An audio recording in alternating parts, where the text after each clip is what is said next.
CBI సరైనటువంటి విధానంగా దర్యాప్తు చేయలేదు, సరిగ్గా విచారణ చేయలేదని చెప్పి సునీత అంటే వివేకానంద రెడ్డి కుమార్తె సునీత ఏమొచ్చేసి సిబిఐ కోర్టులో పిటిషన్ దాఖలు చేసింది. దాన్ని పరిశీలించినటువంటి సిబిఐ కోర్టు ఇరు వాదనలు విన్నది.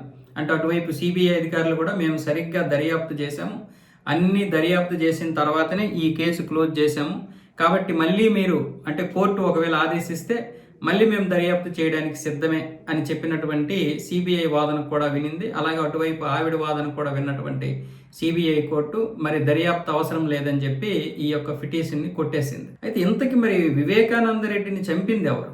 అసలు ఇదేంటో అసలు చాలా వరకు చాలా మిస్టరీలుగా ఉండిపోతుంది. ఏంటో అర్థం కావడం లేదు. చాలా కేసులు ఈ విధంగానే సగం సగం దీంతోటే ఉండిపోతున్నాయి. 2017లో వివేకానంద రెడ్డి హత్య జరిగింది. 2019లో జరిగినటువంటి వివేకానంద రెడ్డి హత్య అప్పుడు చంద్రబాబు నాయుడు అధికారంలో ఉన్నారు, టీడీపీ అధికారంలో ఉంది. ఇక ఎన్నికలు వస్తున్నటువంటి తరుణంలో జరిగింది.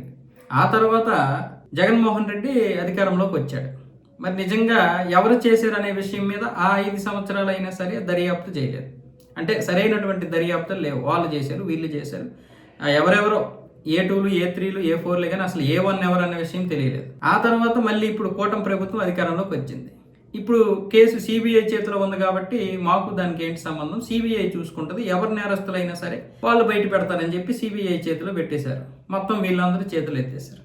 అయితే ఇక్కడ ఎవరికి పారదర్శకత్వం ఉంది? అసలు ఈ పారదర్శకత్వం అనేదే అసలు కనుమరుగైపోయేటటువంటి పరిస్థితుల్లో ఉన్నాం మనం. ఒక సుగాలి ప్రీతి కేసు అలాగే ఉండిపోయింది. ఆ కేసు ఏమైందో తెలియదు. 2017లో పాపను చంపేశారు. ఒక 10వ తరగతి చదువుతున్నటువంటి పాపని నిర్దాక్షిణ్యంగా మానభంగం చేసి మరీ చంపేస్తే కనీసం దాని మీద ఇప్పటి వరకు ఇది లేదు, పలానోడు చంపాడని కూడా ఇది లేదు. అంత దారుణంగా ఉంటాయి మన దగ్గర న్యాయ వ్యవస్థలు, అంత దారుణంగా ఉంటుంది అన్నమాట అందరి పరిస్థితి. ఒక ఆయాస హత్య కేసు అలాగే ప్రత్యూష కేసు అలాగే ఉండిపోయింది. ఈ వివేకానంద రెడ్డి కేసు కూడా ఈ మిస్టరీ ఇలాగే ఉండిపోతుంది.